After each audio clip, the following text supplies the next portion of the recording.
Okay, so Carl and I are doing the intermediate value theorem. The definition for this is if the function f is continuous for all x in the closed interval a, b, and y is a number between f of a and f of b, then there's a number x equals c in ab for which f of c equals y. An alternate definition for this is for each value between the least upper bound and the greatest lower bound of the image of a continuous function, there is a corresponding point in its domain that the function maps to that value. So for the first definition, I'll show it here on this graph.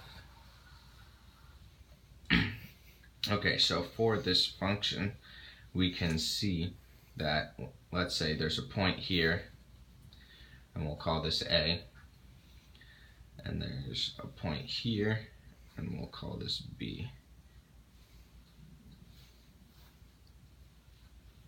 Okay. Now, since these are on the function, we know that they have corresponding f of x values, so we have f of A over here, and f of B up here.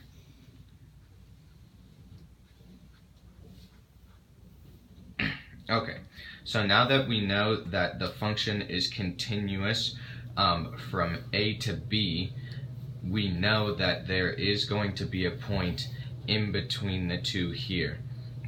And so over here on the y-axis, we can say this is y. And if we know that there's a point here, then there has to be a corresponding point on the x-axis, which we will call c. Now this means that f of c equals y.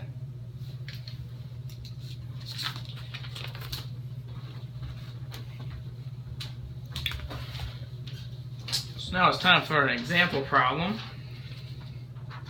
In our example problem, the function is going to be f of x is equal to x cubed minus 4x squared plus 2x plus 7. This is roughly going to look like this.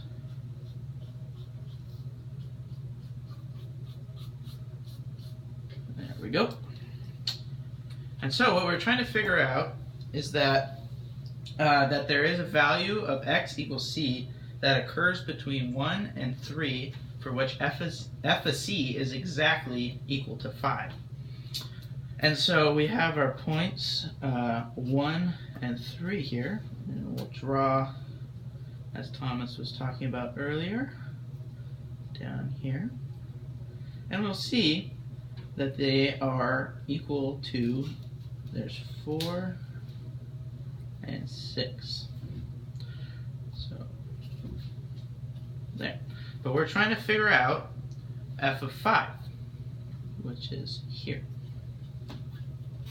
And we can see when it intersects the function f of x that we draw the line back down to the x-axis, that it falls in between 1 and 3, our original point. And now on a calculator, we'll have our, you can see our function in blue, and then our f of 5 in red. And to find the exact value, we're going to go second trace and do the intersect, and go pick a point on the blue and a point on the red, and you're going to guess right about where you think they intersect. And you can see that the exact x value is 1.3111078, which of course falls in between 1 and 3. Therefore, concluding that the theorem is correct.